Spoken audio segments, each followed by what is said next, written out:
নাহমাদুহু ওয়া নুসাল্লি আলা রাসূলিহিল কারীম। আউযু বিল্লাহি মিনাশ শাইতানির রাজীম। বিসমিল্লাহির রহমানির রহিম।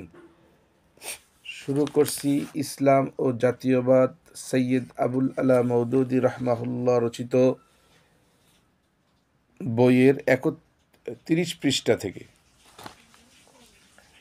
ইসলামী জাতীয়তার এ বৃত্তের কেন্দ্রবিন্দু হচ্ছে কালেমা লা ইলাহা ইল্লাল্লাহ মুহাম্মাদুর রাসূলুল্লাহ। বন্ধুতা আর সত্যতা সবকিছু এ কালেমার ভিত্তিতে সম্পন্ন হয়ে থাকে।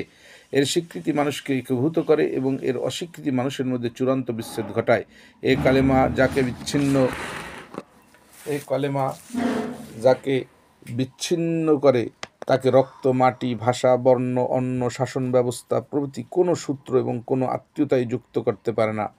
অনুরূপভাবে এই কালেমা যাদেরকে যুক্ত করে তাদেরকে কোনো জিনিসই বিচ্ছিন্ন করতে পারে না। কোনো ভাষা, কোনো বর্ণ, কোনো ধন সম্পত্তি বা জমির বিরোধ ইসলামের পরিসীমার মধ্যে মুসলমানদের পরস্পরে কোনো বৈষম্যমূলক সীমা নির্ধারণ করতে পারে না। সেই অধিকার কারণাই মুসলিম ব্যক্তি চীনের বাসিন্দা হোক কি মরক্কোর কৃষ্ণাঙ্গ হোক আর শ্বেতাঙ্গ, হিন্দি ভাষাভাষী হোক কি আরবি, সিমেটিক হোক কি আর্য, একই রাষ্ট্রের নাগরিক হোক কি বিভিন্ন রাষ্ট্রের অধিবাসী, তারা সকলেই মুসলিম জাতির অন্তর্ভুক্ত। তারা ইসলামী সমাজের সদস্য, ইসলামী রাষ্ট্রের নাগরিক, ইসলামী সৈন্যবাহিনী তারা সৈনিক, ইসলামী আইন ও বিধানের সংরক্ষক, ইসলামী শরিয়াতের একটি ধারা, ইবাদত, পারস্পরিক লেনদেন, সমাজ ব্যবস্থা, অর্থনীতি, রাজনীতি, জীবনের কোনো একটি ব্যাপারেও লিঙ্গ, ভাষা বা জন্মভূমির দিক দিয়ে মুসলমানদের মধ্যে বিন্দুমাত্র পার্থক্য করে না। কাউকেও অন্য কারো উপর শ্রেষ্ঠ বা হীন বলে অভিহিত করে না।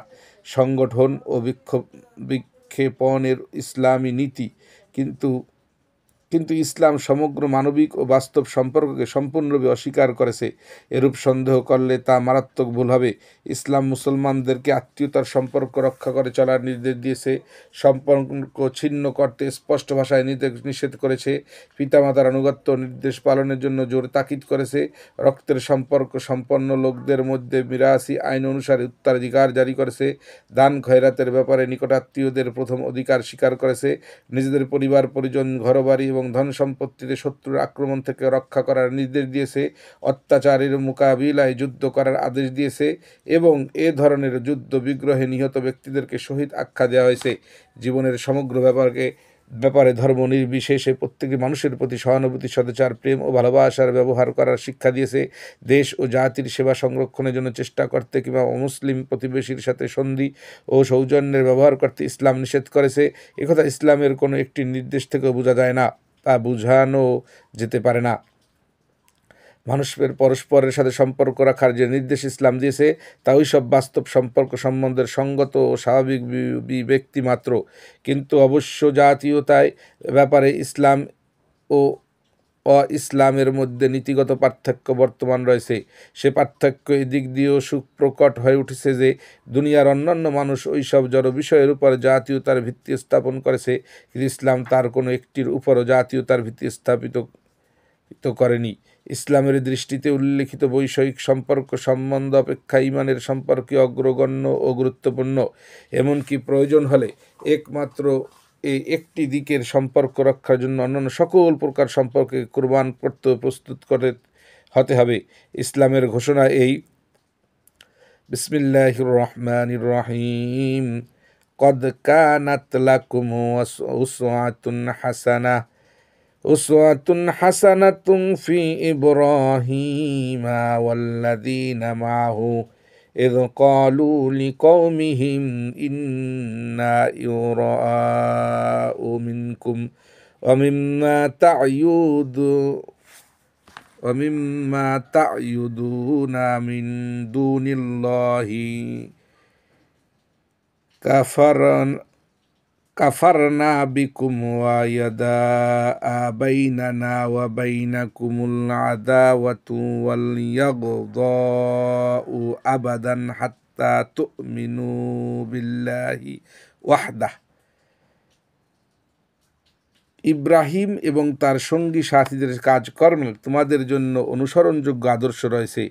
তারা স্বদেশী ও বংশভিত্তিক জাতিকে স্পষ্ট ভাষায় বলিতেছে যে তোমাদের এবং আল্লাহ ছাড়া যাদেরকে তোমরা উপাস্যরূপে গ্রহণ করেছ তাদের সাথে আমাদের কোনোই সম্পর্ক নেই।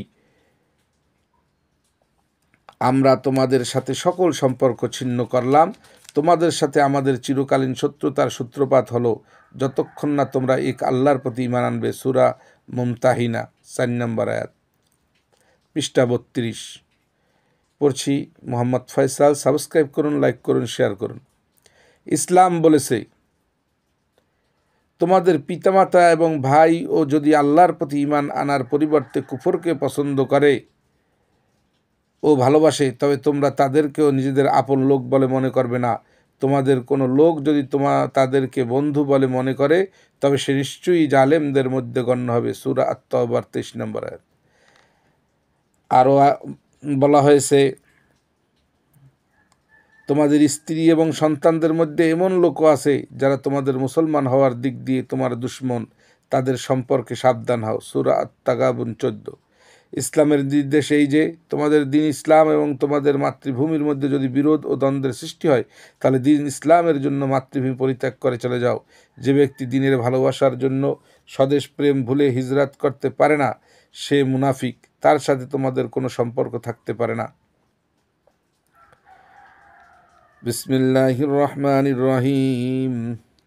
ফালা তাত্তাখিযু মিনহুম আউলিয়া হাত্তা ইউহাজিরু ফি সাবিলিল্লাহ।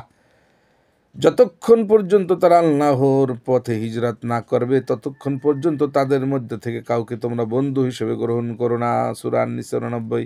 ইসলাম ও কুফরের পার্থক্যের জন্য রক্তের নিকটতম সম্পর্ক বন্ধন ছিন্ন হয়ে যায়।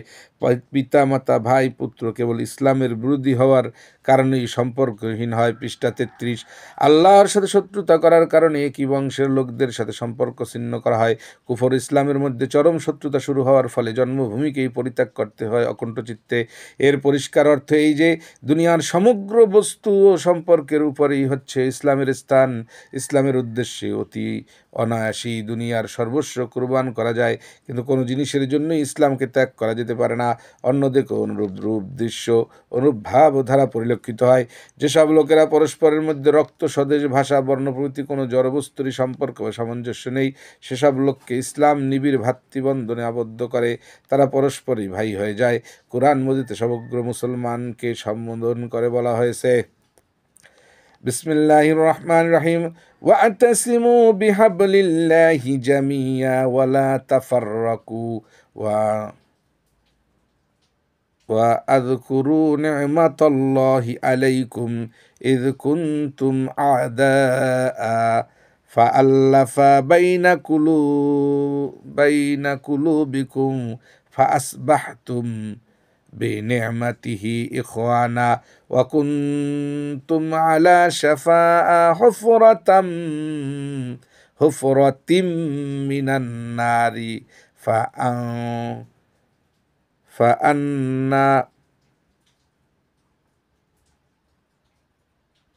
ফাআন্না কাযাকুম মিনহা।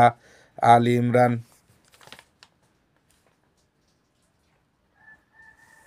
ফাআনকাযাকুম মিনহা। আলী ইমরান। তোমরা সকলে মিলে আল্লাহর রজ্জু ধারণ করো এবং পরস্পর বিচ্ছিন্ন হয়ে যেও না। তোমাদের উপর আল্লাহর অনুগ্রহের কথা স্মরণ করো। এক সময় তোমরা পরস্পরের প্রকাশ্য দুশমন ছিলে, কিন্তু আল্লাহ তোমাদের মনে পারস্পরিক ভালোবাসা জাগিয়ে দিয়েছেন এবং তোমরা তার নিয়ামত ইসলামের দৌলতে পরস্পর ভাতৃবন্ধনে আবদ্ধ হলে তোমরা নিজেদের অভিজাতবোধ ও হিংসা দেশের কারণে এক গভীর প্রজ্বলিত অগ্নিগহ্বরের প্রান্তে দাঁড়িয়েছিলে। আল্লাহ তাআলা তোমাদেরকে তা থেকে রক্ষা করেছিলেন। সূরা আলী ইমরান ১০৩। সকল প্রকার অমুসলিমদের সম্পর্কে বলা হয়েছে, বিসমিল্লাহির রহমানির রহিম, ফাইন তাবু ওয়া আকামুস সালাতা ওয়া আতাউয যাকাতা ফাইখওয়ানুকুম ফিদ্দীন। আত-তাওবা ১১। তারা যদি কুফর ত্যাগ করে, তওবা করে এবং সালাত কায়েম করে ও যাকাত দেয়, তাহলে তারা তোমাদের দ্বীনি ভাই রূপে গণ্য হবে। সূরা আত-তাওবা ১১। পক্ষান্তরে মুসলমানদের পরিচয় বলা হয়েছে, মুহাম্মাদুর রাসূলুল্লাহ ওয়াল্লাযীনা মা'হু আশিদ্দাউ আলাল কুফফারি রুহামাউ বাইনাহুম।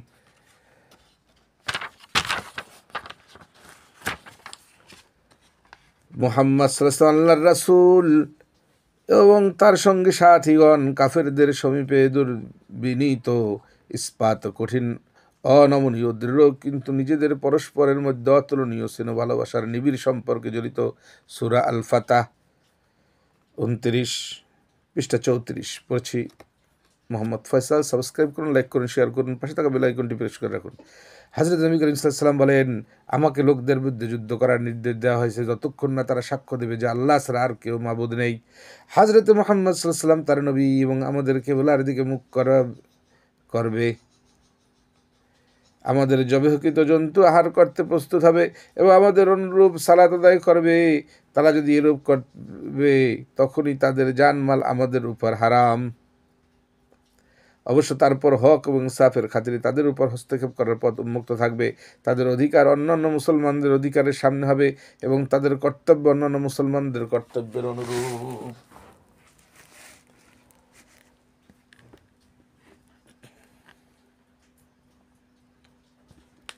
আবু দাউদ কিতাবুল জিহাদ।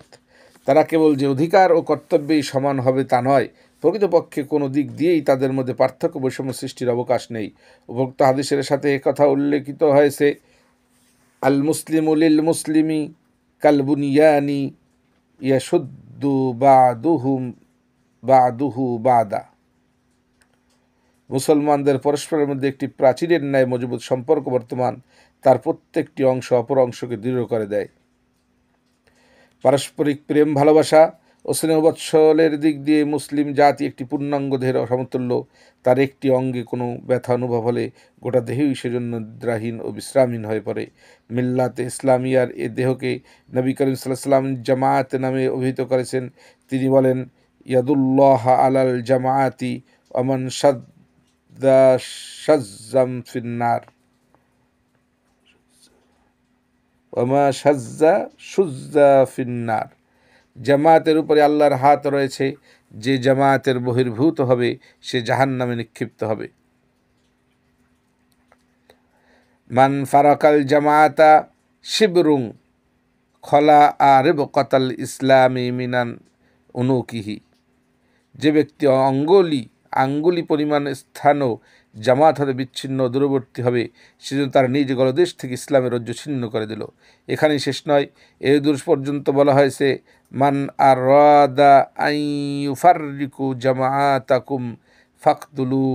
যে ব্যক্তি তোমাদের জামাত ভঙ্গন সৃষ্টি করতে ইচ্ছা করবে তাকে তোমরা কতল করো, এবং এ জাতির সুদূর সূত্রকে যে ব্যক্তি ছিন্ন করতে চাইবে তাকে তরবারি দ্বারা সাহায্য করো, সে যেই হোক না কেন। ইসলামী জাতীয়তাকে গঠিত হলো। ইসলামী আদর্শের ভিতরে রক্ত, মাটি, বর্ণ, ভাষার মধ্যে কোনোভাবেই বৈষম্য ছিল না। ইসলামের সালমান ছিলেন বৈষম্য ছিল না। ইরানের সালমান ছিলেন এ জাতির একজন প্রসিদ্ধ ব্যক্তি। তার বংশ পরিচয় জিজ্ঞেস করা হয়, তিনি বলতেন, সালমান বিন ইসলাম, ইসলামের পুত্র সালমান। হযরত আলী রাদিয়াল্লাহ তার সম্পর্কে বলতেন, সালমান আমাদেরই ঘরের লোক। বাজান বিন সাসান এবং তার ছেলে শাহার বিন বাজানও সেই সমাজে বাস করতেন। এরা ছিলেন বহরামগোর এর বংশধর। হযরত নবী করিম সাল্লাল্লাহু আলাইহি ওয়াসাল্লাম বায়ানকে ইয়ামানের এবং তার পুত্র সানার শাসনকর্তা নিযুক্ত করেছিলেন। আবিসিনিয়ার নিগ্রো বিলালও ছিলেন এ জামায়াতেরই একজন। হযরত উমর ফারুক রাদিয়াল্লাহু তার সম্পর্কে বলতেন, ইনি নেতার দাস এবং আমাদেরও নেতা। রোমের সুহাইব ও এ জাতিরই একজন ছিলেন। হযরত উমর রাদিয়াল্লাহু তাকে নিজের স্থানে সালাতের ইমামতি করার জন্য নিযুক্ত করতেন। হযরত আবু হুযায়ফা কৃতদাস সালিম সম্পর্কে হযরত উমর জীবনের শেষ মুহূর্তে বলতেন, আজও সেলিম যদি বেঁচে থাকতো তাহলে আমার পরবর্তী খলিফার জন্য আমি তার নাম প্রস্তাব করতাম। জায়েদ বিন হারেসা ছিলেন একজন কৃতদাস, কিন্তু তিনিও ইসলামী জাতির অন্তর্ভুক্ত ছিলেন বলে হযরত নবী করিম সাল্লাল্লাহু আলাইহি ওয়াসাল্লাম তার ফুফাতো ভগ্নী উম্মুল মুমিনিন হযরত জাইনাবকে তার কাছে বিয়ে দিয়েছিলেন। জায়েদের পুত্র উসামাও এই জামায়াতেরই একজন সদস্য ছিলেন। হযরত নবী করিম সাল্লাল্লাহু আলাইহি ওয়াসাল্লাম তাকে সৈন্যবাহিনীর নেতা নিযুক্ত করেছিলেন এবং তাতে হযরত আবু বকর, উমর ফারুক, আবু উবায়দা বিন জাররাহ প্রমুখ শ্রেষ্ঠ সাহাবায়ে কিরাম সাধারণ সৈনিক হিসেবে শরীক ছিলেন। এ উসামা সম্পর্কে হযরত উমর রাদিয়াল্লাহু তার পুত্র আবদুল্লাহর নিকট বলেছিলেন, উসামার পিতা তোমার পিতা অপেক্ষা উত্তম ছিলেন এবং উসামা তোমাদের অপেক্ষা উত্তম। পৃষ্ঠা 36। মুহাজিরদের আদর্শ।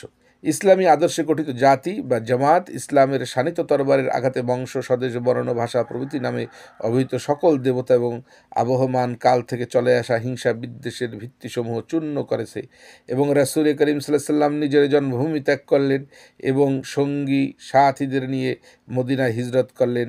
এর অর্থ এই নয় যে হযরত সাল্লাল্লাহু আলাইহি ওয়াসাল্লাম এবং তার সঙ্গী সাথীদের মনে জন্মভূমির প্রতি কোনো টান, স্বাভাবিক দরদও ছিল না। মক্কা ত্যাগ করার সময় তিনি বলেছিলেন, হে মক্কা, তুমি আমার কাছে দুনিয়ার মধ্যে সবচেয়ে বেশি প্রিয়, কিন্তু কি করব, তোমার অধিবাসীগণ এদেশে আমাকে থাকতে দিল না। হযরত বিলাল রাদিয়াল্লাহু মদিনায় গিয়ে যখন অসুস্থ হয়ে পড়েছিলেন, তখন তিনি মক্কার একটি জিনিস স্মরণ করেছিলেন, কিন্তু তা সত্ত্বেও এই সকল মহান ব্যক্তি একমাত্র ইসলামের জন্যই হিজরত করেছিলেন এবং সেজন্য তাদের মনে কখনো ক্ষোভ জাগ্রত হয়নি। আনসারদের কর্মনীতি। অন্যদিকে মদিনাবাসীগণ রাসূল করিম সাল্লাল্লাহু আলাইহি ওয়াসাল্লাম এবং অন্যান্য মুহাজিরিনকে বিপুল সম্বর্ধনা জানিয়েছিলেন। তাদের জন্য নিজেদের জান ও মাল পর্যন্ত অকাতরে উৎসর্গ করেছিলেন। পৃষ্ঠা 37। হযরত আয়েশা রাদিয়াল্লাহু এই কারণেই বলেছিলেন, মদিনা কোরআনের দ্বারা জয় করা হয়েছে। হযরত নবী করিম সাল্লাল্লাহু আলাইহি ওয়াসাল্লাম আনসার ও মুহাজিরিনকে পরস্পর ভ্রাতৃবন্ধনে বেঁধে দিয়েছিলেন। তারাও এমন গভীর ভ্রাতৃবন্ধে আবদ্ধ হয়েছিলেন যে দীর্ঘকাল যাবৎ একে অপরের উত্তরাধিকার পেয়ে আসছিলেন। অতঃপর আল্লাহকে এ আয়াত নাজিল করেই এ কাজ বন্ধ করেছিলেন। উলুল আরহামি বাদহুম আওলা বিবাদ। মিরাসের ব্যাপারে রক্ত সম্পর্কে বেশি হকদার। আনসারগণ নিজেদের জমি আধা আধি ভাগ করে মুহাজির ভাইদের মধ্যে বন্টন করেছিলেন। পরে বনি নাজিরের ভূমি সমূহ যখন অধিকার করা হয়, তখন এই জমিগুলোকেও মুহাজির ভাইদের দান করার জন্য আনসারগণ নবী করিম সাল্লাল্লাহু আলাইহি ওয়াসাল্লামের নিকট দাবি জানিয়েছিলেন। এই আত্মদানের প্রশংসা করে আল্লাহ তাআলা ইরশাদ করেন, তারা নিজেদের অভাব ও কষ্ট থাকা সত্ত্বেও নিজেদের উপর মুহাজিরদেরকে অধিক প্রাধান্য দিচ্ছে। হযরত আব্দুল্লাহ বিন আওফ ও হযরত সায়াদ বিন রবি আনসারী পরস্পর ভ্রাতৃবন্ধনে আবদ্ধ হয়েছিলেন। অতঃপর হযরত সাআদ তার এ দ্বীনী ভাইকে অর্ধেক সম্পত্তি দিলেন এবং তার একাধিক স্ত্রীদের মধ্য থেকে একজনকে তালাক দিয়ে তার নিকট বিবাহ দিতে প্রস্তুত হলেন। নবী করিম সাল্লাল্লাহু আলাইহি ওয়াসাল্লাম এ যুগের মুহাজিরগণই যখন ক্রমাগতভাবে খলিফা নিযুক্ত হতে লাগলেন, তখন মদিনার কোনো এক ব্যক্তিও তাদেরকে কথা বলেনি যে, তোমরা বিদেশি লোক, আমাদের দেশে কর্তৃত্ব করার তোমাদের কি অধিকার আছে? রাসূল করিম সাল্লাল্লাহু আলাইহি ওয়াসাল্লাম এবং হযরত ওমর ফারুক রাদিয়াল্লাহু মদিনার অদূরে মুহাজিরদেরকে ভূমি দান করেছিলেন, কিন্তু কোনো আনসারে সে সম্পর্কে টু শব্দ পর্যন্ত করেনি। ইসলামী সম্পর্ক রক্ষার জন্য পার্থিব সম্পর্ক ছেদ। অতঃপর বদর ও উহুদ যুদ্ধে মক্কার মুহাজিরগণ দ্বীন ইসলামের জন্য নিজেদেরই আত্মীয় বান্ধবদের বিরুদ্ধে প্রকাশ্যে রক্তক্ষয়ী সংগ্রাম করেছেন। হযরত আবু বকর রাদিয়াল্লাহু স্বয়ং তার পুত্র আব্দুর রহমানের উপর তরবারির আঘাত এনেছিলেন। হযরত হুযায়ফা নিজের পিতা আবু হুযায়ফার উপর আক্রমণ করেছিলেন। হযরত উমর রাদিয়াল্লাহু তার মামাকে হত্যা করেছিলেন। স্বয়ং নবী করিম সাল্লাল্লাহু আলাইহি ওয়াসাল্লামের পিতৃব্য আব্বাস, চাচাতো ভাই আকিল, জামাতা আবুল আস বদর যুদ্ধে বন্দী হয়ে আসে এবং তাদেরকেও সাধারণ কয়েদিদের ন্যায় রাখা হয়। হযরত উমর রাদিয়াল্লাহু প্রস্তাব করেছেন যে সমগ্র যুদ্ধবন্দীকে হত্যা করা হোক এবং প্রত্যেকেই নিজের নিকটাত্মীয় বন্দীকে হত্যা করুক। মক্কা বিজয়কালে রাসূল করিম সাল্লাল্লাহু আলাইহি ওয়াসাল্লাম অনাত্মীয় বৈদেশিক লোকদের সহযোগিতায় নিজ গোত্র এবং আপন জন্মভূমি আক্রমণ করেছিলেন। অপরের দ্বারা আপন লোকদের গর্দান কেটেছিলেন। আরবের কোনো ব্যক্তির পক্ষে তার গোত্র বহির্ভূত লোকদের নিয়ে নিজ গোত্র গোষ্ঠীর উপর আক্রমণ করা, তাও আবার কোনো প্রতিশোধ গ্রহণ কিংবা সম্পদ বা সম্পত্তি দখল করার জন্য নয়, কেবলমাত্র একটি কালেমাকে বাস্তবে প্রতিষ্ঠিত করার জন্য। আরবের ইতিহাসে বাস্তবিক অপূর্ব, অচিন্তপূর্ব ঘটনা। কুরাইশ বংশের বদমাশ যুবক দল যখন নিহত হচ্ছিল, তখন আবু সুফিয়ান এসে বলেছিলেন, হে রাসূলুল্লাহ, কুরাইশ বংশের কচি সন্তান সব নিহত হচ্ছে, ফলে কুরাইশ বংশের নাম নিশানা পর্যন্ত মুছে যাবে। রাহমাতুল্লিল আলামিন সাল্লাল্লাহু মক্কাবাসীদের নিরাপত্তা দান করলেন। এতে আনসারগণ মনে করলেন যে হযরত সাল্লাল্লাহু আলাইহি ওয়াসাল্লামের মন হয়তো তার জাতির প্রতি আকৃষ্ট হয়ে পড়েছে। তারা বললেন, হযরত সাল্লাল্লাহু আলাইহি ওয়াসাল্লাম মানুষ বই আর কিছুই তো নয়, হযরত সাল্লাল্লাহু মানুষ বই তার কিছু তো নন। শেষ পর্যন্ত নিজ বংশের অভিজাত্য সুরক্ষিত না করে পারলেন না। নবী করিম সাল্লাল্লাহু আলাইহি ওয়াসাল্লাম একথার সংবাদ পেয়ে আনসারদের সমবেত করলেন, বললেন, বংশ বা স্বগোত্রের প্রেম আমাকে কিছুমাত্র আকৃষ্ট বিচলিত করতে পারেনি। আমি আল্লাহর বান্দা এবং তার রাসূল, আল্লাহর জন্য হিজরত করে তোমাদের নিকট গিয়েছি। এখন আমার জীবন মৃত্যু তোমাদের সাথেই জড়িত। এখানে নবী করিম সাল্লাল্লাহু আলাইহি ওয়াসাল্লাম যা কিছু বলেছিলেন, জীবনের প্রতিটি কাজ দ্বারা তার সত্যতা প্রমাণ করেছিলেন। সে কারণে মক্কা থেকে তিনি হিজরত করেছিলেন। মক্কা বিজয়ের পর তার কোনো একটি কারণও অবশিষ্ট ছিল না, কিন্তু তবুও তিনি মক্কায় বসবাস করেননি। এটা থেকে প্রমাণিত হচ্ছে যে রাসূল করিম সাল্লাল্লাহু আলাইহি ওয়াসাল্লাম কোনো স্বদেশিক কিংবা প্রতিশোধমূলক ভাবধারার বশবর্তী হয়ে মক্কা আক্রমণ করেছিলেন কেবলমাত্র সত্যের মহান বাণীর প্রচার ও প্রতিষ্ঠার জন্য। পরবর্তীকালে যখন হাওয়াজিন ও সাকিফ গোত্রের ধন সম্পদ হস্তগত হয়েছিল, তখন অনুরূপ ভুল ধারণার পুনরাবৃত্তি হয়েছিল। নবী করিম সাল্লাল্লাহু আলাইহি ওয়াসাল্লাম গনিমাতের মাল থেকে কুরাইশ বংশের মুসলিমদেরকে বেশি অংশ দান করেছিলেন। কোনো যুবক আনসার এটাকে জাতীয় পক্ষপাতিত্ব বলে সন্দেহ প্রকাশ করেছিল। তারা একটু ক্রুদ্ধ এবং উত্তেজিত হয়ে বলেছিল যে আল্লাহর রাসূল করিম সাল্লাল্লাহু আলাইহি ওয়াসাল্লামকে ক্ষমা করুন, তিনি কুরাইশদের দিয়েছেন আর আমাদেরকে বঞ্চিত করেছেন। যদি এমনক্ষণ পর্যন্ত আমাদের তরবারি থেকে তাদের রক্ত টপ টপ করে ঝরছে। এটা শুনে নবী করিম সাল্লাল্লাহু আলাইহি ওয়াসাল্লাম আবার তাদেরকে সমতকে বললেন, এরা নতুন নতুন ইসলাম গ্রহণ করছে বলেই এদেরকে বেশি দান করেছি। তাদের মন রক্ষা করাই একমাত্র উদ্দেশ্য। এরা পার্থিব সম্পদ নেবে আর তোমরা আল্লাহর রাসূলকে পাবে। এ বন্টন কি তোমাদের পছন্দ করো না? বনি মুস্তালিক যুদ্ধে একজন গিফার বংশের ও একজন আউব বংশের লোকের মধ্যে বিতর্ক হয়েছিল। গিফার বংশের লোকটি আউব বংশের লোকটিকে চপেটাঘাত করে। আউব বংশ আনসারদের সাথে চুক্তিবদ্ধ ছিল বলে তারা আনসারদেরকে গিফারিদের বিরুদ্ধে সাহায্যের জন্য এগিয়ে আসতে আহ্বান জানালো।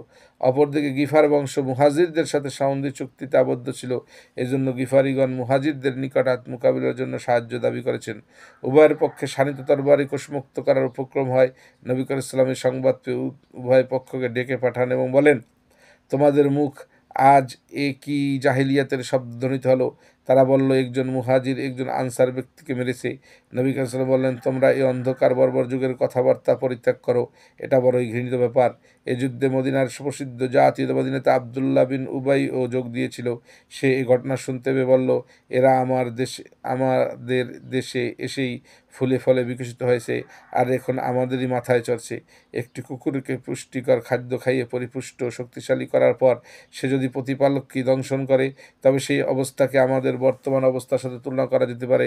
আল্লাহর শপথ, মদিনায় প্রত্যাবর্তনের করার পর আমাদের মধ্যে সম্মানিত ও শক্তিশালী দল দুর্বল ও লাঞ্ছিত দলকে শহর থেকে বহিষ্কার করে দেবে। অতঃপর আনসারদের লক্ষ্য করে সে বলল, তোমাদেরই বা কী হলো? তোমরাই ওই লোকদের নিজেদের দেশে স্থান দিয়েছ, অধন সম্পত্তি ভাগ করে দিয়েছ। আল্লাহর শপথ, তোমরাই যদি এদের পরিত্যাগ করো, তবে এর বায়ু সেবন করেই জীবন ধারণ করতে বাধ্য হবে। নবী করিম সাল্লাল্লাহু আলাইহি ওয়াসাল্লাম যখন এসব কথা শুনতে পেলেন, তখন তিনি আবদুল্লাহ বিন উবাইয়ের ছেলে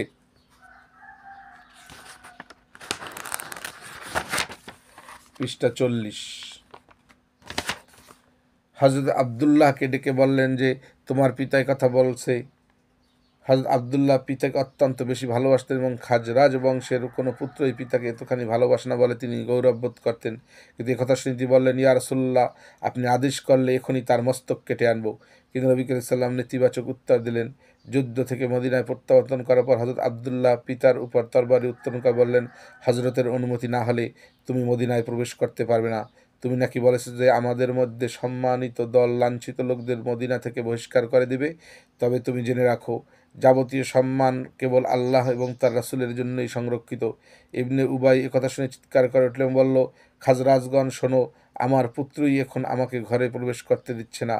লোকজন এসে হযরত আবদুল্লাহকে অনেক বুঝালেন, কিন্তু তিনি বললেন, হযরতের অনুমতি না হওয়া পর্যন্ত আমি তাকে কিছুতেই মদিনায় প্রবেশ করতে দিব না।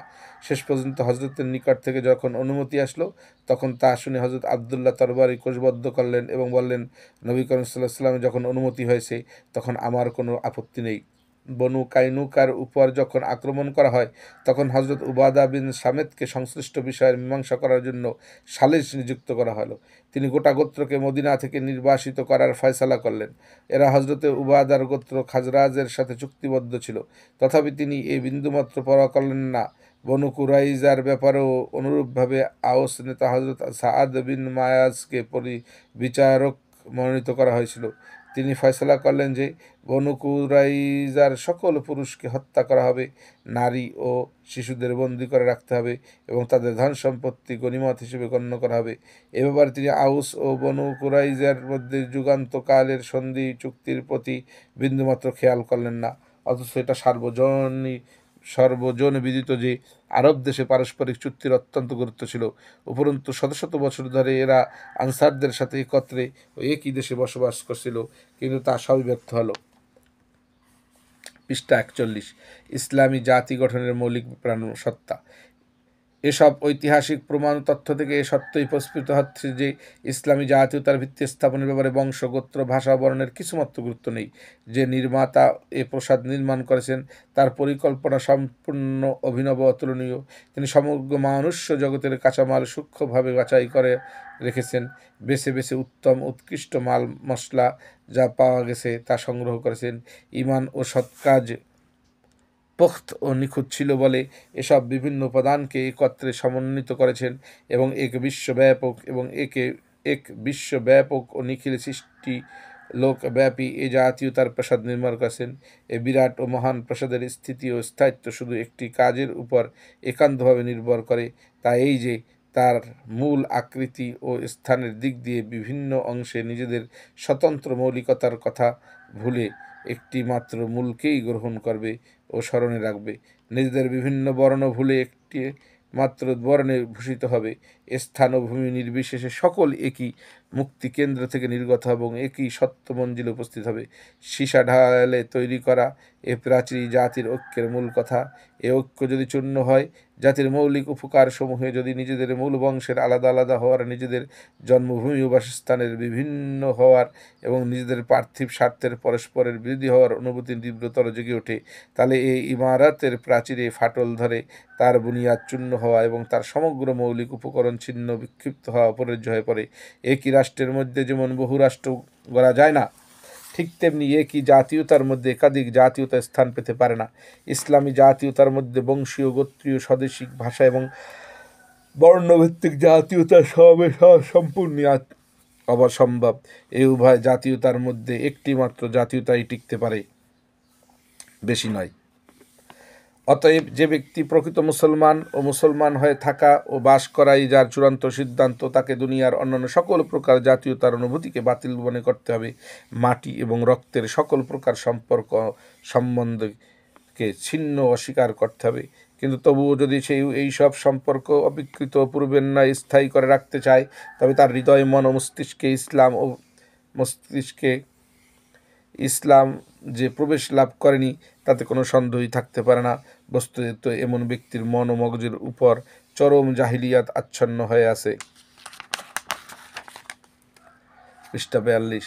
কাজী আজ না হলেও কাল সে অবশ্যই ইসলাম ত্যাগ করবে এবং ইসলামও তাকে ত্যাগ করবে, তাতে কোনো সন্দেহ নেই। শেষ নবীর শেষ উপদেশ। মুসলমানদের মধ্যে প্রাচীন জাহিল হিংসা, দেশ ও অভিজাত্যবোধ যাতে পুনরায় মাথাচাড়া দিয়ে না ওঠে এবং তার কারণে ইসলামের জাতীয় প্রাসাদের ভিত্তি চূর্ণ বিচূর্ণ হয়ে না যায়, এটাই ছিল নবী করিম সাল্লাল্লাহু আলাইহি ওয়াসাল্লামের শেষকালের সর্বাপেক্ষা বড় আশঙ্কা। এজন্যই তিনি বারবার বলতেন, লা তুরজিউ বা'দি কুফরান ইয়াদরিবু বা'দুকুম রিকাবা বা'দ।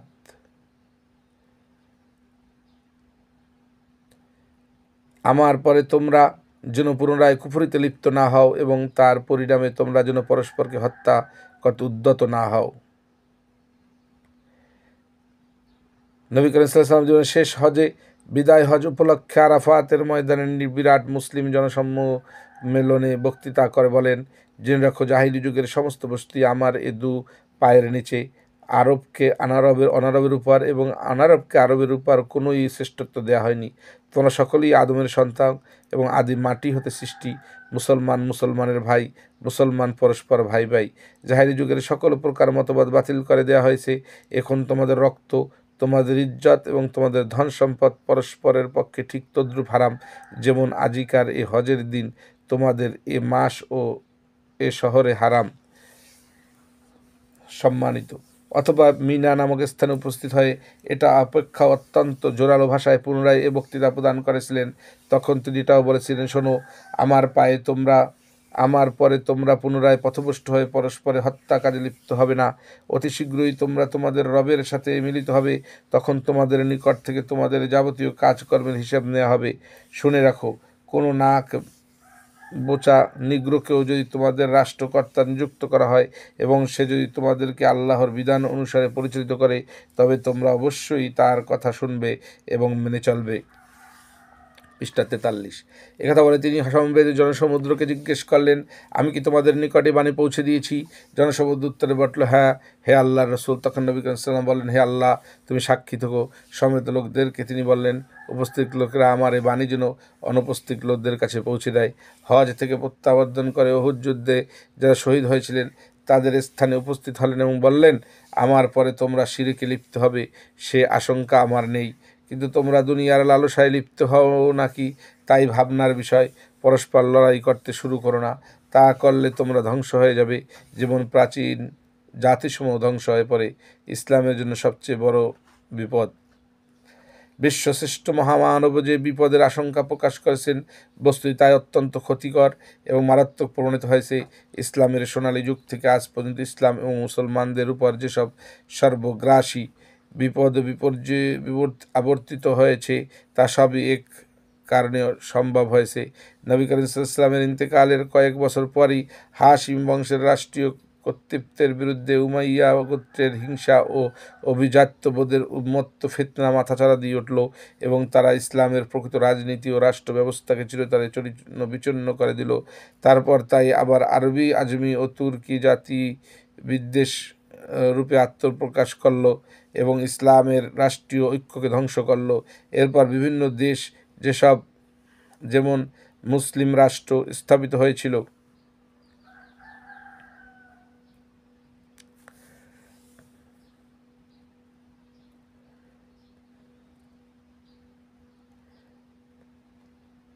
অথবা তাই আবার আরবি, আজমি ও তুর্কি জাতি বিদ্বেষের প্রকাশ করলো এবং ইসলামের রাষ্ট্রীয় ঐক্যকে ধ্বংস করলো।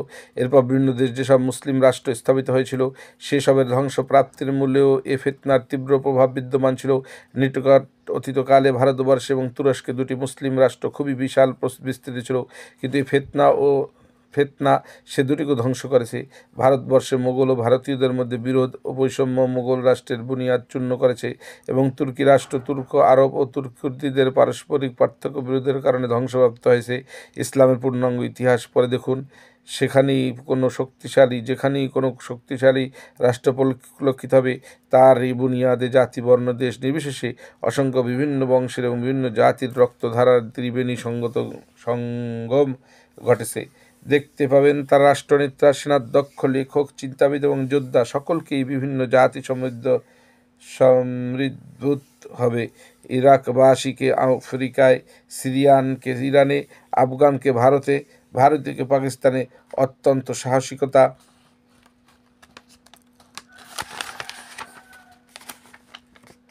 বিশ্বস্ততা, সত্যতা ও নির্ভীকতা সহকারে মুসলিম রাষ্ট্রের কল্যাণকর কাজে নিযুক্ত দেখতে পাবেন।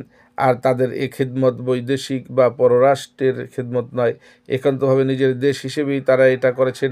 মুসলিম রাষ্ট্রসমূহ নিজেদের বীর কর্মাধ্যক্ষ সংগ্রহ করার ব্যাপারে বিশেষ কোনো দেশ, বিশেষ কোনো গোত্র কিংবা জাতির উপর সম্পূর্ণরূপে নির্ভর করেনি। যেখানেই প্রতিভা সম্পন্ন মস্তিষ্ক এবং বলিষ্ঠ দক্ষ নিপুণ হস্ত হয়ে গেছে সেখান থেকেই তাদের একত্র করা হয়েছে। তারা প্রত্যেকে দারুল ইসলামকে নিজের দেশ এবং আপন ঘর মনে করেছেন। কিন্তু অহমিকতা, স্বার্থপরতা, জাতি বিদ্বেষের সর্বগ্রাসী ফিতনা যখন উঠল, মুসলমানদের মধ্যে জন্মভূমি, বর্ণ, বংশের বৈষম্য যখন প্রচণ্ড হয়ে উঠল, তখন তারা পরস্পরের বিরুদ্ধে হিংসা ও বিদ্বেষের বহি উজ্জ্বলিত করতে শুরু করলো। দলাদলি, আত্মকলহ এবং কুটিল ষড়যন্ত্রের সয়লাপ বইতে লাগলো। যে শক্তি একদা দুশ্মনদের বিরুদ্ধে নিয়োজিত ছিল তাই এখন পরস্পরের বিরুদ্ধে শানিত হাতিয়ার হয়ে দেখা দিল। মুসলমানদের মধ্যে সর্বাত্মক গৃহযুদ্ধ শুরু হয়ে গেল এবং বড় বড় মুসলিম শত্রুসমূহ ভূপৃষ্ঠ থেকে নিশ্চিহ্ন হয়ে গেল। পাশ্চাত্যের অন্ধ অনুকরণ। বর্তমানে পাশ্চাত্য জাতিসমূহের নিকট শিক্ষা গ্রহণ করে তাদের অন্ধ অনুকরণ করে দুনিয়ার সকল দেশের মুসলমানি বংশ বা গোত্রবাদ এবং স্বদেশিকতার মহিমা গাইতে শুরু করেছে। আরব দেশ আজ আরব জাতীয়তার জন্য গৌরব করছে। মিশরবাসী আজ বহু প্রাচীনকালের স্বৈরাচারী ফেরাউনকে জাতীয় নায়ক হিসেবে স্মরণ করছে। তুরস্কবাসী তুর্কিবাদের উত্তেজনায় ইতিহাস প্রসিদ্ধ চেঙ্গিজ ও হালাকু খানের সাথে নিজেদের নিকটতম গভীর আত্মীয়তা অনুভব করছে। ইরানবাসীগণ আজ ইরানি অভিজাত্যবোধের তীব্রতার দিশেহারা। তাদের হাতে আরব সাম্রাজ্যবাদের দৌলতি হুসাইন ও আলী রাদিয়াল্লাহর মতো লোক জাতীয় হিরো হতে পেরেছেন। অন্যথায় রুস্তম ও ফান্দিরাই প্রকৃতপক্ষে তাদের জাতীয় স্মরণীয় ব্যক্তি। বিভাগপূর্ব ভারতেও বহু মুসলমান নিজেদেরকে ভারতীয় জাতীয়তায় অন্তর্ভুক্ত বলে মনে করেছে। অনেক লোক আবে জমজমের সাথে সকল সম্পন্ন ছিন্ন করে গঙ্গার জলের সাথে নিজেদের জাতীয় সম্পর্ক স্থাপন করেছে। ভীম এবং অর্জুনকে জাতীয় হিরো মনে করেছে। কিন্তু এর কারণ কি? এ মারাত্মক অবস্থার একমাত্র কারণ হচ্ছে এসব অজ্ঞ মূর্খগণ যেমন নিজেদের তাহাজিন তামাদ্দুনকে মোটেই অনুভব করতে পারেনি, ঠিক তেমনি পাশ্চাত্য তাহাজিবকেও নয়। মূলনীতি এবং নিগুড় সত্য তাদের গোচরীভূত হয়নি। তারা অত্যন্ত স্থূলদোষী বলে বাহ্যিক চাকচিক্যময় ও চিত্তহারী চিত্র দেখে মুগ্ধ হয়, তার জন্য পাগল হয়ে ওঠে। তারা মাত্রই বুঝতে পারে না যে পাশ্চাত্য জাতীয়তার জন্য যা সঞ্জীবনী সুধা, ইসলামী জাতীয়তার জন্য তাই মারাত্মক হলাহল। পৃষ্ঠা 45। পাশ্চাত্য জাতীয়তার ভিত্তি বংশদেশ, ভাষা ও বর্ণের ঐক্যের উপর স্থাপিত। এজন্য যে জাতি তার স্বজাতিভুক্ত ও একই বংশোদ্ভূত এবং একই ভাষাভাষী নয়, সে যদি তার সীমান্তের 1 মাইল দূরেও অবস্থিত হয়, তবুও তার সাথে সকল সম্পন্ন ছিন্ন করতে এবং কোনো প্রকার সম্পর্ক না রাখতে বাধ্য হয়। সে দেশে এক জাতির লোক অন্য জাতির প্রকৃত ঘনিষ্ঠ বন্ধু হতে পারে না। এক দেশের অধিবাসী অন্য দেশের প্রকৃত খাদেম হতে পারে না। এক জাতি অন্য জাতির কোনো ব্যক্তির প্রতিও এতটুকু আস্থা রাখতে পারে না যে সে তার নিজ জাতির স্বার্থকে বাদ দিয়ে তার স্বার্থকে বড় করে দেখতে পারবে। কিন্তু ইসলামী জাতীয়তার ব্যাপারটি এটা থেকে সম্পূর্ণ স্বতন্ত্র। ইসলামী জাতীয়তার ভিত্তি বংশগোত্র এবং স্বদেশের পরিবর্তে মতবাদ, বিশ্বাস ও কর্মাদেশের উপর স্থাপিত। দুনিয়ার সমগ্র মুসলমান সর্বপ্রকার জাতিগত বৈষম্যের ঊর্ধ্বে থেকে পরস্পরের সুখ দুঃখের অংশীদার এবং সহযোগী ও সহকর্মী হতে পারে। একজন ভারতীয় বা বাংলাদেশি মুসলমান মিশরের ততখানি বন্ধু হতে পারে, অনুগত হতে পারে, যতখানি সে নিজের দেশের অনুবন্ধু অনুগত। একজন আফগানি মুসলমান আফগানিস্তান রক্ষার জন্য যতখানি আত্মদান করতে পারে, ঠিক ততখানি পারে সিরিয়া রক্ষার ব্যাপারে। এজন্যই বলছিলাম যে এক দেশের মুসলমান এবং অন্য দেশের মুসলমানদের মধ্যে ভৌগোলিক বা বংশীয় গোত্রীয় কোনো পার্থক্য নেই। এভাবে ইসলামের মূলনীতি এবং পাশ্চাত্য দেশের নিয়ম নীতি পরস্পর বিরোধী। সে দেশের জন্য যে শক্তির কারণ ইসলামের পক্ষে তাতে ভাঙ্গন ও বিপর্যয় ঘটে, পক্ষান্তরে ইসলামের জন্য যা সঞ্জীবক পাশ্চাত্য জাতীয়তার জন্য তাই হত্যাকারী বিষ। কবি ইকবালের এ তত্ত্বটিকে চমৎকারভাবে ব্যক্ত করেছেন। কোনো লোক এটাই ধারণ করে যে স্বদেশিক কিংবা বংশীয় গোত্রীয় জাতীয়তার ব্যাপারে জাতীয়তার অনুভূতি জাগ্রত হওয়ার পরও ইসলামী জাতীয়তার সূত্র মুসলমানদেরকে গভীরভাবে বাঁধতে পারে। এজন্য তারা নিজেদেরকে এ বলে ধোঁকা দেয় যে এই উভয় ধরনের জাতীয়তা একই সাথে চলতে পারে, একের দ্বারা অপরের বিন্দুমাত্র ক্ষতি হওয়ার সম্ভাবনা নেই। বরং আমরা পৃষ্ঠা 46 উভয় প্রকার জাতীয়তা থেকেই অফুরন্ত সুফল লাভ করতে পারি। কিন্তু এটা যে একেবারে চরম মূর্খতা এবং বুদ্ধিহীনতা অনিবার্য ফল, তাতে বিন্দুমাত্র সন্দেহ নেই। একটি দেহে যেমন দুটি মনে স্থান লাভ করতে পারে না, তেমনি একটি মনে দুটি জাতীয়তার পরস্পর বিরোধী সংঘর্ষিক ভাবধারা ও সমন্বয় করার কিছুতেই সম্ভব নয়। জাতীয়তার অনুভূতি আপন ও পরের মধ্যে অনিবার্যরূপে পার্থক্যের সীমারেখা অঙ্কিত করে। ইসলামী জাতীয়তার অনিবার্য দুর্নিবার প্রভাবে একজন মুসলিম বাধ্য হয়ে মুসলমানকে আপন এবং অমুসলিমকে পর বলে মনে করবে। অপরদিকে স্বদেশিক বা বংশীয় জাতীয়তার অনুভূতির স্বাভাবিক পরিণতিতে আপনার দেশে নিজের বংশ বা গোত্রের প্রত্যেকটি মানুষকে আপন এবং অন্য দেশের বা অন্য বংশের লোককে পর বলে মনে করবেই। এ উভয় ভাবধারা, উভয় প্রকার অনুভূতি একই স্থানে সমন্বিত হতে পারে বলে কোনো বুদ্ধিমান ব্যক্তি কি প্রমাণ করতে পারে? আপনার দেশের অমুসলিমকে আপন ও মনে করবেন, পরও মনে করবেন, বিদেশি মুসলমানকে দূরবর্তীও মনে করবেন, আবার নিকটবর্তীও। এটা কেমন করে সম্ভব হতে পারে? অতএব কথা পরিষ্কাররূপে বুঝে নিতে হবে যে মুসলমানদের মধ্যে ভারতীয়, তুর্কি, আফগানি, আরবি, ইরানি, পাকিস্তানি ও বাংলাদেশি প্রভৃতি হওয়ার অনুভূতি জাগ্রত হওয়া ইসলামী জাতীয়তার চেতনা এবং ইসলামী ঐক্যবোধের পক্ষে অত্যন্ত মারাত্মক এবং ক্ষতিকারক। এটা কেবল বৈজ্ঞানিক চিন্তাধারার ফলে নয়, বাস্তব ক্ষেত্রে এটা বারবার অনুষ্ঠিত হতে দেখা গেছে। মুসলমানদের মধ্যে যখন আঞ্চলিক বা বংশীয় জাতীয়তার হিংসা বিদ্বেষ জাগ্রত হয়েছে, তখনই মুসলমানদের গলায় ছুরি চালিয়েছে এবং লা তারজিউ বাদি কুফারাং ইয়াদরিবু বাদুকুম রিকাবা বাদ, আমার পরে তোমাদের কাফের হয়ে গিয়ে পারস্পরের গলা কাটতে শুরু করো না। নবী করিম সাল্লাল্লাহু আলাইহি ওয়াসাল্লামের এই অংশটাকে বাস্তব করেই ছেড়েছে। কাজে ইসলামী জাতীয়তাকে বাদ দিয়ে অন্য কোনরূপ জাতীয়তা, ভৌগোলিক, গোত্রীয়, ভাষাভিত্তিক জাতীয়তার প্রচার যদি করতেই হয়, তা ভালো করেই জনজনে শুনেই করা আবশ্যক। জেনে নেওয়া আবশ্যক যে এই ধরনের জাতীয়তার মতবাদ শেষ নবী হযরত মুহাম্মদ সাল্লাল্লাহু আলাইহি কর্তৃক প্রচলিত জাতীয়তার সম্পূর্ণ বিপরীত।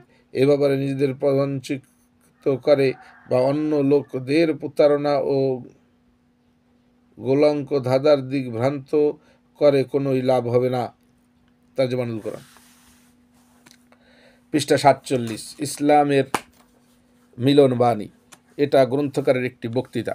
মুসলিম জনসাধারণ যেখানে পরস্পর মিলিত হয় এক আল্লাহর আদেশানুগামী এক রাসূলের উম্মাহ হওয়ার কারণে যেখানে সমবেত হয়, সে স্থানের দৃশ্য যে কত মনোরম চিত্তাকর্ষক তা ভাষায় প্রকাশ করা সম্ভব নয়। স্বয়ং আল্লাহ তাআলাও এ প্রকারের দৃশ্য খুবই পছন্দ করে থাকেন। ইন্নাল্লাহা ইউহিব্বুল্লাযীনা ইউকাতিলুনা ফী সাবিলিহি সাফফান কাআন্নাহুম বুনয়ানুম মারসুস, আল্লাহর পথে যারা সীসা ঢালা প্রাচীরের নয় সুদৃঢ়ভাবে সারিবদ্ধ হয়ে জিহাদ করে, আল্লাহ তাদেরকে ভালোবাসেন। সূরা সাফ 4। আল্লাহর ভালোবাসা লাভ করা কেবল যুদ্ধের জন্য সারিবদ্ধ হওয়ার মধ্যেই সীমাবদ্ধ নয়, সালাতে আল্লাহর ইবাদতের জন্য সারিবদ্ধ হলেও আল্লাহ তাআলা ভালোবাসা লাভ করা যেতে পারে। এজন্যই আল্লাহ তাআলা সুস্পষ্টভাবে নির্দেশ দিয়েছেন, ইজা নুদিয়া লিস-সালাতি মিন ইয়াউমিল জুমআতি ফাসআউ ইলা যিকরিল্লাহি ওয়া যারুল বাই, জুমার দিন সালাতের জন্য ঘোষণা হওয়ার সাথে সাথেই তোমরা কাজকর্ম ক্রয় বিক্রয় পরিত্যাগ আল্লাহর স্মরণ সালাতের জন্য দ্রুত অগ্রসর হও। এখানেই শেষ নয়, সুদূর প্রাচ্য থেকে পাশ্চাত্যের সীমান্ত পর্যন্ত মুসলমানদের যে অখণ্ড সংহি বিদ্যমান, এটাও আল্লাহর উপর অনুগত্যের সম্পূর্ণ নিদর্শন, সন্দেহ নেই। আল্লাহ তাআলা নিজেই বলেছেন, ওয়াযকুরু নি'মাতাল্লাহি আলাইকুম ইযা কুনতুম আ'দাআ ফাআল্লাফা বাইনা কুলুবিকুম ফাআসবাহতুম বিনি'মাতিহি ইখওয়ানা ওয়া কুনতুম আলা শাফা হুফরাতিম মিনান নারি ফাআনকাযাকুম মিনহা।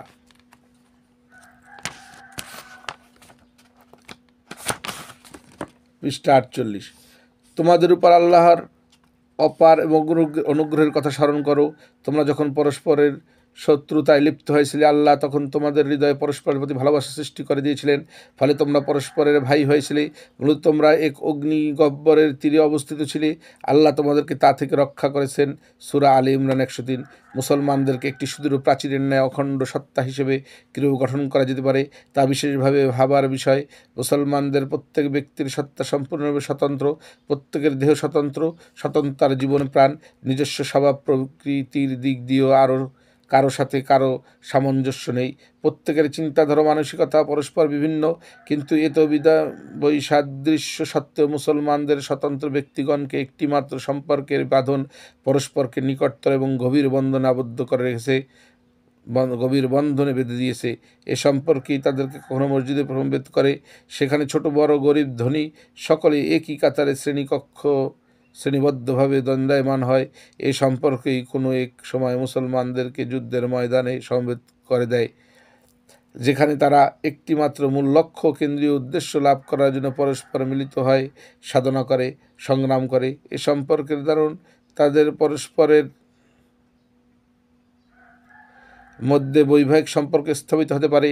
এরই কারণে মুসলমানদের পরস্পরকে পরস্পরের প্রতি দরদী ও সহানুভূতিশীল করে দেয় এবং এটাই তাদেরকে অন্যান্য জাতি থেকে সম্পূর্ণ স্বতন্ত্র মর্যাদা দান করে। কিন্তু এটা কোনো জড় ও ইন্দ্রিয়গ্রাহ্য বস্তু নয়, বস্তুত এটা একটি বাণী, কলেমা মাত্র। এ বাণী অসংখ্য মানুষকে একই সূত্রে গঠিত করে বলে আমি একে মিলন বাণী বলে অভিহিত করেছি। বলা বাহুল্য, এখানে বাণী বলতে কতগুলো শব্দকেই বোঝানো না, অর্থ অন্তর্নিহিত ভাবধারায় লক্ষণীয় মতবাদ ও চিন্তাধারা শব্দের পোশাক পরিধান করে যখন আত্মপ্রকাশ করে তখন তাকেও বাণী বলা হয়। এজন্যই যে চিন্তা মতবাদ অসংখ্য মানুষকে একই সূত্রে গঠিত করে, একটি জাতিতে পরিণত করে, তাই মিলনবাণী বলে পরিচিত হতে পারে। তুর্কি বংশোদ্ভূত লোকদেরকে যে মতের ভিত্তিতে একে জাতিরূপে গঠন করা হয়েছে তাও একটি মিলনবাণী বটে। অস্ট্রীয় ও জার্মানির অধিবাসীদেরকে ঐক্যবদ্ধ করার জন্য যে চিন্তা মতাদর্শ কাজ করছে তাও এক মিলনবাণী। এক ভাষাভাষী লোকদেরকে কিংবা একই বংশ বা গোত্র থেকে উদ্বৃত্ত লোকদেরকে অথবা এক দেশের অধিবাসীদেরকে এক জাতিতে পরিণত করার জন্য যত চিন্তা এবং মত কাজ করছে তা সবই মিলনবাণী, তাতে সন্দেহ নেই। কিন্তু এই মিলনবাণীসমূহ অতি সীমাবদ্ধ। নদী, সমুদ্র, পর্বত, ভাষা ও গোত্র প্রভৃতি বাধাসমূহ একটিকে অত্যন্ত সীমাবদ্ধ গণ্ডিবদ্ধ করে দিয়েছে। এর কোনো একটিও সমগ্র বিশ্ব মানবের মিলন সৃষ্টি করতে ব্যর্থ নয় বলে তারা কোনোটি সমগ্র দুনিয়ার মিলনবাণী হতে পারে না। বস্তুত উল্লেখিত মিলনবাণীসমূহের মধ্য থেকে কোনো একটিও মুসলমানকে সম্মিলিত করতে পারে না। মুসলমান কেবলমাত্র এক দেশের অধিবাসী হওয়ার কারণেই তারা পরস্পর মিলিত হয় না। নির্দিষ্ট কোনো এক ভাষার কথা বলার কারণেই তারা পরস্পর ভাই হয় না। নিছক রক্তের ঐক্য তাদেরকে সুদৃঢ় প্রাচীর পরিণত করে না। রাজনৈতিক কিংবা অর্থনৈতিক স্বার্থের ঐক্য তাদেরকে এক জাতিতে পরিণত করেনি। আরবি ভাষাভাষী কোনো আরব এবং পশতু ভাষাভাষী আফগান ও মুসলমানদের একই সমাজের অন্তর্ভুক্ত আলাদা নয়। আবিসিনিয়ার নিগ্রো এবং পোল্যান্ডের ফিরিঙ্গি ইসলামী সমাজে অন্তর্ভুক্ত হলে তাদেরকে কেউ বহিষ্কৃত করতে পারে না। এটা থেকে পরিষ্কার প্রমাণিত হচ্ছে যে মুসলমানগণ যাকে মিলনবাণী বলে বিশ্বাস করে পার্বত্য, নদী, সমুদ্র, বংশ, গোত্র এবং ভাষা কিংবা অর্থনৈতিক স্বার্থ এর কোনোই একটিও তাকে কোনোথাও সীমাবদ্ধ করতে পারে না, এবং যে বাণী বিশ্বের সমগ্র মানবতাকে একই মিলন কেন্দ্রে সমবেত ও সম্মিলিত করতে সমর্থ, মুসলমানদের নিকট একমাত্র এটাই মিলনবাণী রূপে পরিগৃহীত হতে পারে। এ মিলনবাণী বিস্তৃত ও সর্বাত্মক ব্যাপকতা লাভ করার পথে কোনো পার্থিব বা বৈষয়িক বস্তুই প্রতিবন্ধক হতে পারে না। এর নিকট কৃষ্ণাঙ্গ, শ্বেতাঙ্গ, পীতাঙ্গ কিংবা শ্যামাঙ্গ, প্রাচ্য ও পাশ্চাত্যের সকল মানুষ সম্পূর্ণরূপে সমান মর্যাদার অধিকারী। মুসলমানদের বাণীর অন্তর্নিহিত প্রশস্ততার কোনো পরিসীমা নেই। নিখিল বিশ্বের সমস্ত মানুষকেই এটা একটি মিলন কেন্দ্র একত্রিত করতে পারে বলে প্রকৃতপক্ষে এটাই হচ্ছে মিলনবাণী। ইসলামের আদর্শবাদী দৃষ্টিভঙ্গিতে যাচাই করলে নিঃসন্দেহে প্রমাণিত হবে যে মুসলমানদের মিলনবাণীর নেই অন্তর্হীন বিশালতা এবং ব্যাপকতার গুণসম্পন্ন অন্য কোনো বাণী পৃথিবীতে বর্তমান নেই। বিষয়টির সুস্পষ্টতা বিধানের জন্য এখন একটি বিরাট প্রাসাদের উদাহরণ পেশ করা যেতে পারে, যার সুদূর প্রাচীর এবং দণ্ডায়মান স্তম্ভসমূহের প্রতিটির স্বতন্ত্র সত্তা বিদ্যমান। অন্যদিকে তার ছাদ ও মেঝেও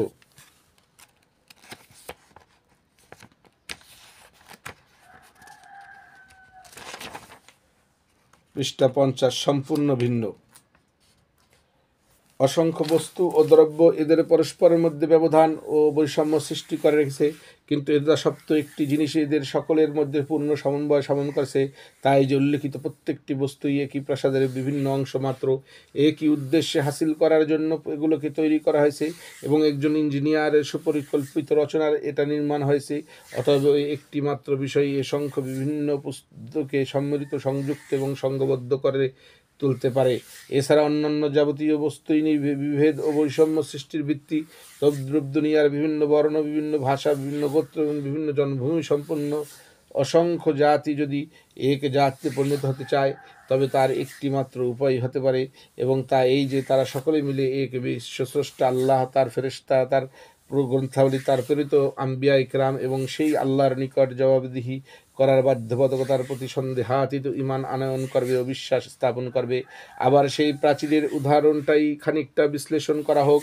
প্রকৃতপক্ষে তার রং সাদা পাণ্ডুরোগ সম্পন্ন কোনো ব্যক্তি তাকে ওপর হরিত বর্ণ করতে পারে, কিংবা অন্য যে কোনো বর্ণের চশমা পরে সে তাকে সেই রং এর বলে অভিহিত করতে পারে, অথবা কোনো ব্যক্তি জিদের বশবর্তী হয়ে তাকে কৃষ্ণ কিংবা নীলবর্ণের বলতে পারে। এভাবে তার প্রকৃত বর্ণকে উপেক্ষা করে দুনিয়ার জন্য যে কোনো বর্ণ বলে প্রচার করা যেতে পারে, কিন্তু এই সকল প্রচারোক্তি সম্পূর্ণরূপে মিথ্যা হবে। দুনিয়ার দর্শক সম্মিলিতভাবে তাকে স্ত্রী স্বীকার বা সমর্থন করবে না। এজন্য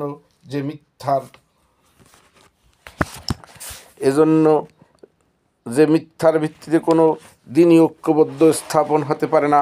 ঐক্য এবং সংহতি একমাত্র সততার উপরে স্থাপিত হতে পারে।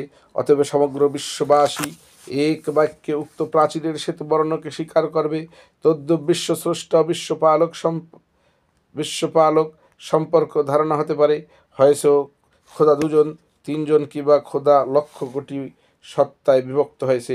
এরূপ অনেক ধারণাই মানব সমাজে প্রচলিত রয়েছে, কিন্তু নিখিল সৃষ্টির আকাশ ও পৃথিবীর প্রত্যেকটির অনুপরমাণু এক বাক্যে এবং এ সাক্ষ্য দিচ্ছে যে বিশ্ব স্রষ্টামাত্র একজন।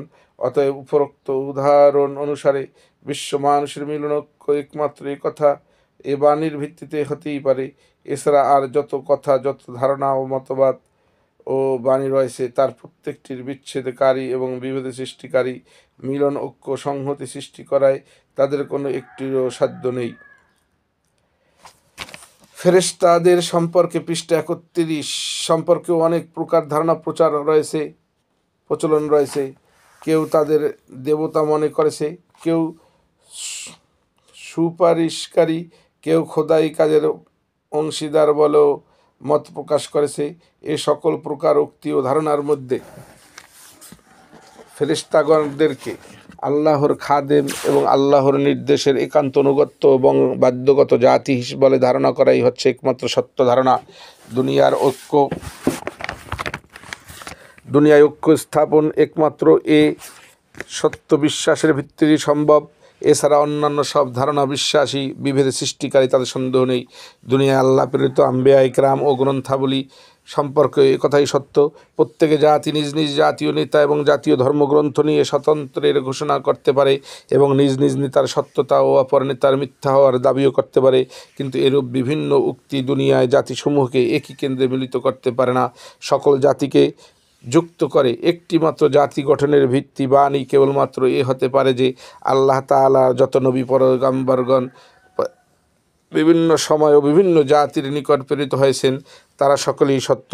আল্লাহর যত কিতাবই মানুষের প্রতি নাজিল হয়েছে, তা সবই সত্য ও সত্যের শিক্ষাদাতা। সৃষ্টি জগতের লয় ও মানব জাতির পরিসমাপ্তি সম্পর্কেও বিভিন্ন ধারণা পোষণ করা যেতে পারে, কিন্তু সত্যশ্রয়ী মন কেবল একথাই মেনে নিতে পারে যে নিখিল মানুষকে একদিন শেষ জবাবের জন্য সৃষ্টিকর্তার সামনে হাজির হতে হবে এবং নিজ নিজ জীবনব্যাপী কাজকর্মের পুঙ্খানুপুঙ্খ হিসেব পেশ করতে হবে। অতএব বিশ্বব্যাপী ঐক্য সংহতি স্থাপন একমাত্র চূড়ান্ত কথা। এ বিশ্বাসের ভিত্তি সম্ভব।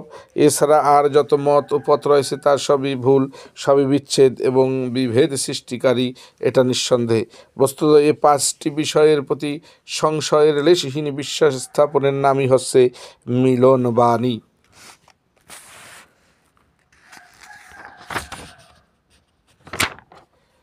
বিসমিল্লাহির রহমানির রহিম। আমানার রাসূলু বিমা উনজিলা ইলাইহি মির রাব্বিহি ওয়াল মুমিনুন কুল্লু আমানা বিল্লাহি ওয়াল মালাইকাতি ওয়া কুতুবিহি ওয়া রুসুলিহি লা নুফাররিকু বাইনা আহাদিম মির রুসুলিহি ওয়া ক্বালু সামি'না ওয়া আতা'না গুফরানাকা রাব্বানা ওয়া ইলাইকাল মাসির।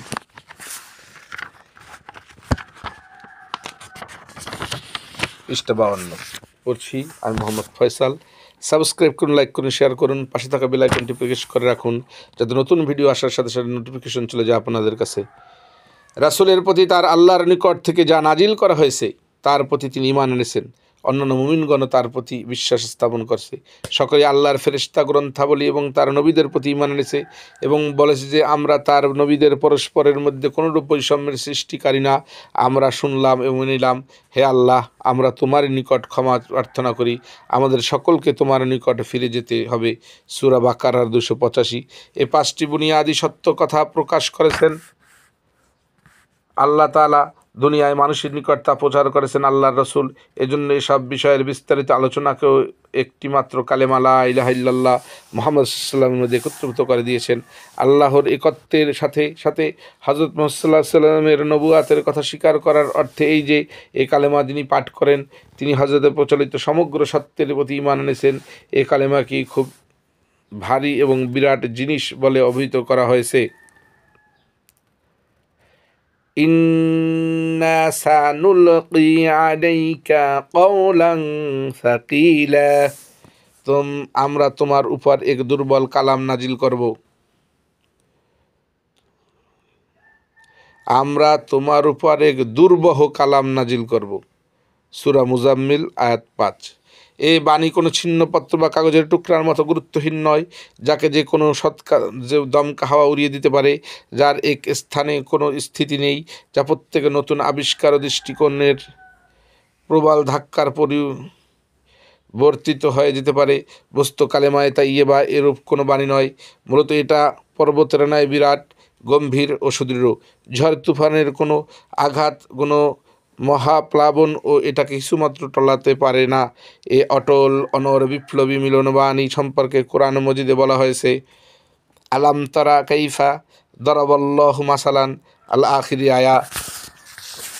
আল্লাহ তাআলা তার কালেমার কিরূপ উদাহরণ দিয়েছেন তা ভেবে দেখেছ কি? বস্তু তা এমন একটি সদ জাতের বৃক্ষের ন্যায়, যার শিকড় মাটির গভীর তলদেশে খুব দৃঢ় হয়ে আছে এবং যার পোশাকা ঊর্ধ্বাকাশে বিস্তৃত। এটা সবসময় তার আল্লাহর অনুমতি বা নির্দেশক্রমে ফল দান করে। আল্লাহ তাআলা মানুষের সামনে এরূপ উদাহরণ এজন্য পেশ করেছেন যে তারা যেন এটা হতে শিক্ষা লাভ করতে পারে। পক্ষান্তরে নাপাক কালেমার তুলনা করা হয়েছে এক নিকৃষ্ট জাতের গাছের সাথে। একে মাটির উপরিভাগে থেকেই উৎপাটিত করে নিক্ষেপ করা হয়েছে, মূলত তার বিন্দুমতো স্থিতি নেই। আল্লাহ তাআলা ঈমানদার লোকদেরকে এ সুপ্রমাণিত সত্যবাণীর দৌলতে স্থিতি দান করবেন। দুনিয়া এবং পরকালের সমগ্র যেসব জালিম ও সত্যবাণী অস্বীকার করবে তা পথভ্রষ্ট হবে। মূলত আল্লাহ তাআলার যা ইচ্ছা হয় তাই তিনি করেন। সূরা ইব্রাহিম 24-27। কোরআনে উল্লেখিত উদাহরণ আলোচ্য বিষয়টিকে খুবই সুস্পষ্ট করে তুলেছে। একমাত্র পাক ও পবিত্র এবং সর্বাত্মক বাণী পৃথিবীর বুকে স্থিতি, নিরাপত্তা ও বিস্তৃতি লাভ করতে পারে। এছাড়া অন্যান্য সব ভ্রান্ত, অসৎ ও কদর্যপূর্ণ বাণীর পক্ষে স্থায়িত্ব ও বিস্তৃতি লাভ করা সম্ভব নয়। তা মূলহীনতা, পরগাছার সমতুল্য। একদিকে অসংখ্য জমিতে থাকে, অন্যদিকে তা নানাভাবে উৎপাদিত হয়। কালের প্রত্যেকটি ঘটনা, সময়ের প্রত্যেকটি আবর্তন একটি নতুন চারাগাছ উদ্গম করে এবং অতীতের সমস্ত চারাগাছকে উৎপাদিত করে। ফলে যেসব চারাগাছের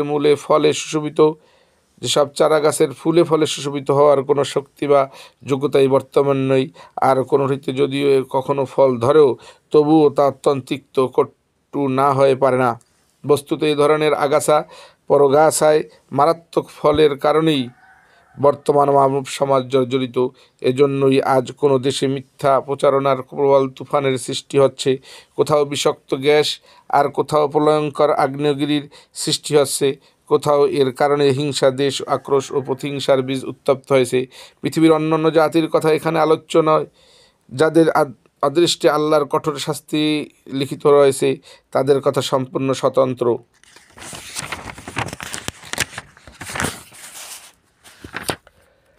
তারা তাদের এসব বিষাক্ত মারাত্মক পরগাছা নিয়ে পরিতৃপ্তি ও আত্মশ্লাঘা লাভ করতে পারে, কিন্তু মুসলমানদের পক্ষে এসব থেকে অনেক দূরে অবস্থান করা বাঞ্ছনীয়।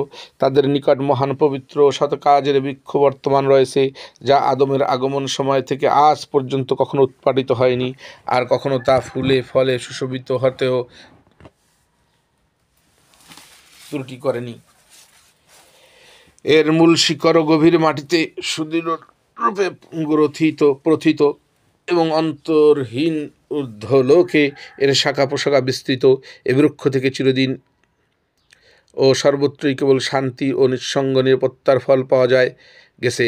এ বৃক্ষ তার শীতলে ছায়ায় শান্তিময় করে আশ্রয় নিতে এবং তার ফল থেকে উপকৃত হতে কোনো দিনই বাধা দেয়নি।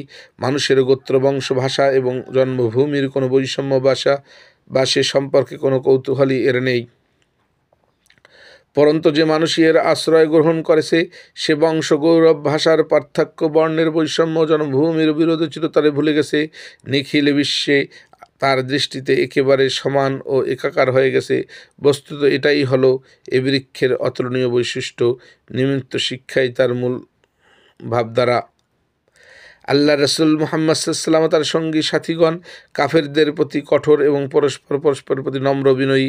তোমরা তাদেরকে রুকু ও সিজদায় কিংবা আল্লাহর নিকট অনুগ্রহ প্রার্থী ও সন্তোষের সন্ধানে আত্মনিমগ্ন দেখতে পাবে। সূরা আল ফাতাহ 29 নম্বর আয়াত। বস্তু সমগ্র বিশ্ব মানবকে এক মহান সত্যের বিশাল কেন্দ্রে সমবেত করার জন্য এবং অসংখ্য আর্থিক কিংবা বুদ্ধিভিত্তিক বিরোধ সত্ত্বেও এক সর্বসম্মত বিষয়ে নির্বিশেষ সমস্ত মানুষকে মিলিত করার জন্য, অন্য কথায় সকল আদম সন্তানকে ভ্রাতৃত্বের নিবিড় বন্ধনে আবদ্ধ করার জন্য এ বাণী মানুষের সামনে পেশ করা হয়েছিল। ইসলামে ইমানের বিষয়সমূহের এজন্যই এত ব্যাপকতা ও বিশালতার অবকাশ রক্ষিত হয়েছে। এটা সমগ্র মানব জাতিকে নিজের ক্রোড়ে চিরন্তর আশ্রয় দিতে সক্ষম। এজন্য এই বাণী প্রচারকে উদাত্ত কণ্ঠে ঘোষণা করতে বলা হয়েছে। বিসমিল্লাহির রহিম বিসমিল্লাহির রহমানির রহিম।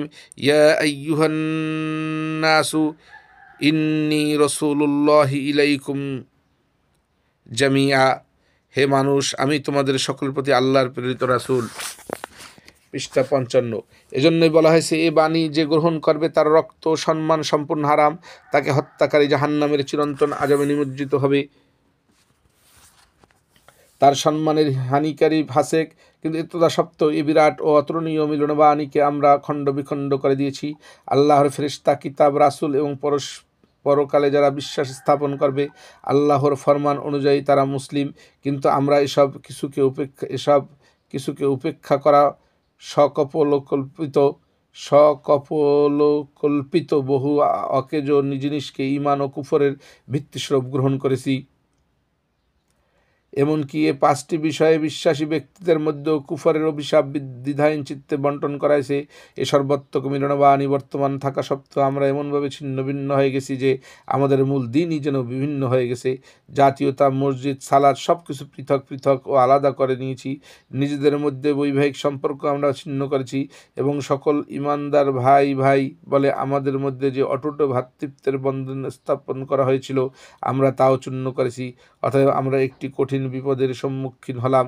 আমাদের জাতীয়তা ও ভ্রাতৃত্বের প্রকৃত মূল নীতি পরিহার করে অন্যান্য জাতির নিকট থেকে আঞ্চলিক ও বংশীয় জাতীয়তার নতুন শিক্ষা গ্রহণ করেছি।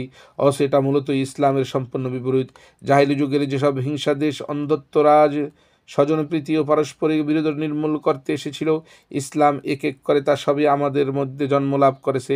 কেউ প্যান তুরানিয়ানের আন্দোলন শুরু করেছেন, কেউ প্যান আরবের ঝান্ডা উড্ডয়ন করেছেন, কেউ আর্য বংশের শ্রেষ্ঠত্ব প্রমাণ নিযুক্ত, কেউ আঞ্চলিক ও জন্মভূমি ভিত্তিক জাতীয়তায় আত্মবিলীন করার আমন্ত্রণ জানাচ্ছেন। একথায় বিভিন্ন ধর্মীয় ও রাজনৈতিক দল ইসলামের অতুলনীয় মহামিলনবাণী চূর্ণ বিচূর্ণ করার জন্য নিজেদের সমগ্র শক্তি প্রয়োগ করেছে। অথবা এসব বিবিধ দল ও বিবিধের বাণীকে নিশ্চিহ্ন করার জন্য এই মিলনবাণী প্রচার করা হয়েছিল।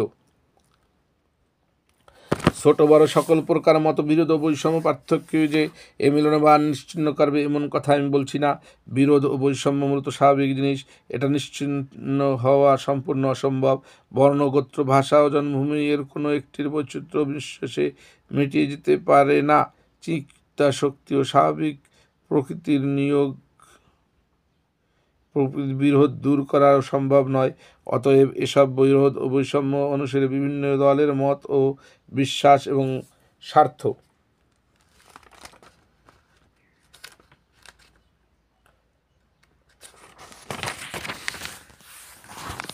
ও ও উদ্দেশ্যের ক্ষেত্রে প্রকট থাকবে, তাতেও সন্দেহ নেই। কিন্তু ইসলামের মিলনবাণী প্রেরণের মূলে এসব বৈষয়িক ও ইন্দ্রিয় গ্রাহ্য মতবিরোধের পরস্পরের মধ্যে এক বৈজ্ঞানিক, নৈতিক এবং তামাদ্দনিক সামঞ্জস্য সমন্বয় সাধন করার উদ্দেশ্য ছিল, যেন সকল মানুষ নির্বিশেষে অকণ্ঠ চিত্তে তা গ্রহণ করতে পারে এবং তা কবুল করে।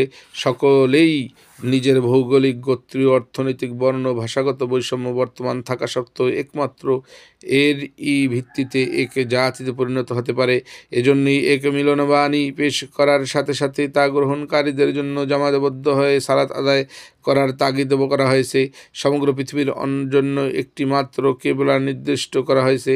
সাওম এবং হজ ইত্যাদিও সামাজিক ও সমষ্টিগতভাবে আদায় করার ব্যবস্থা গ্রহণ করা হয়েছে।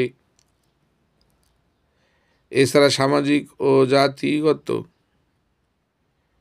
অন্যান্য সকল প্রকার বিরোধ ও পার্থক্য নির্মূল করা হয়েছে। সমগ্র দুনিয়ার নিখিল মুসলিমিনকে সমান আইনগত মর্যাদা দেওয়া হয়েছে এবং সকলকে একই সর্বাত্মক ও বিশ্বব্যাপী সভ্যতার অন্তর্ভুক্ত দেওয়া হয়েছে। দিন ইসলামের ঐক্যের ভিত্তিতে ছোটোখাটো অন্যান্য যাবতীয় বিরোধ ব্যবধান দূরীভূত করে দেয় এবং সমগ্র বিশ্ব মানবকে এক অভিনব জাতীয়তায় অন্তর্ভুক্ত করাই ছিল এর মূল লক্ষ্য।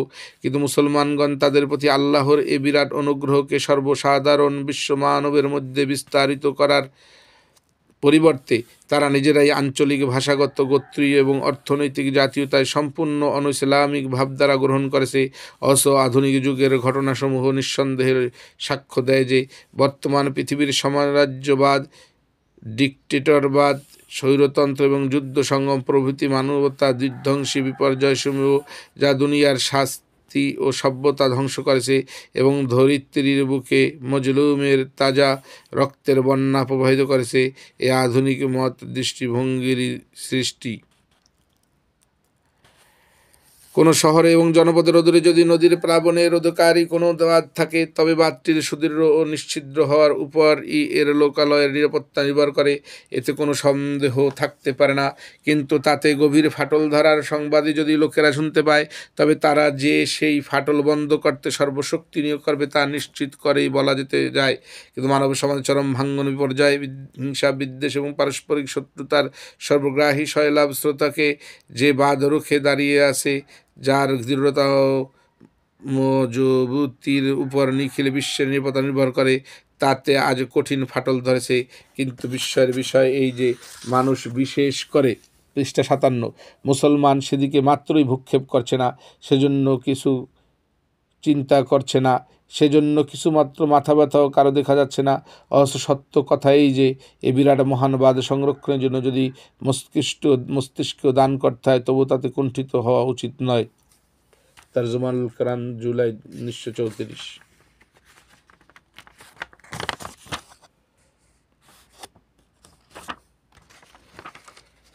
পৃষ্ঠা 57 পর্যন্ত এখানেই শেষ করছি। আল্লাহ রাব্বুল আলামিন আমাকে বাকি বই অংশগুলো পরে ভিডিও তৈরি করার তৌফিক দান করুন। আমিন। আখির দাওয়ানা আলহামদুলিল্লাহি রাব্বিল আলামিন। আসসালামু আলাইকুম ওয়া রাহমাতুল্লাহ। নাহমাদুহু ওয়া নুসাল্লি আলা রাসূলিহিল কারীম।